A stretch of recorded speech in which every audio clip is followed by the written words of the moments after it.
Hello friends, आज मी तुम्हाला आपल्या अशा कोणत्या 5 हॅबिट्स किंवा सवयी आहे ज्याच्यामुळे आपल्याला दाताला हानी पोहोचतोय त्याबद्दल मी सांगणार आहे. सगळ्यात पहिली म्हणजे आपण जर ब्रश खूप जोरात घासले की माझे दात एकदम स्वच्छ राहणार, परंतु जर आपण हार्ड ब्रश वापरला आणि खूप जोरात रब केलं तर तुमची ही जी लेअर आहे तुम्ही इथे बघू शकता, इथे तुमची अशी घासल्या जातं आणि त्याच्यामुळे तिथे सेन्सेशन चालू जातं. म्हणूनच विगरस ब्रशिंग हे अवॉइड केलं पाहिजे. ही एक पहिली हॅबिट.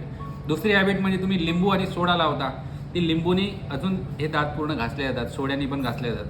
कोणी नमक लावतात, त्यांनी पण आपले दात पूर्ण घासले जातात आणि त्यांनी अजून तुमचे चमकतात दात, परंतु घासल्यामुळे त्याचं सेन्सेशन चालू होतं. जसं थंड पाणी गरम पाणी लागतं, मग त्याची ट्रीटमेंट काढू लागतं. दुसरी हॅबिट म्हणजे जसं स्ट्रेसमध्ये असतो तर आपण नेल बायटिंग करतो, नेल खात राहतो.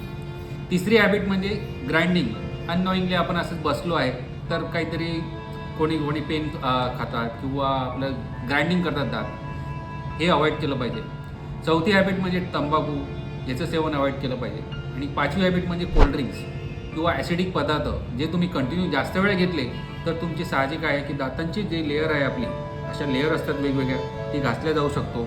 ह्या 5 तुम्ही हॅबिट अवॉइड केल्या पाहिजे आणि त्याच्यामुळे आपले नॅचरल दात हे चांगल्या प्रकारे राहू शकतात.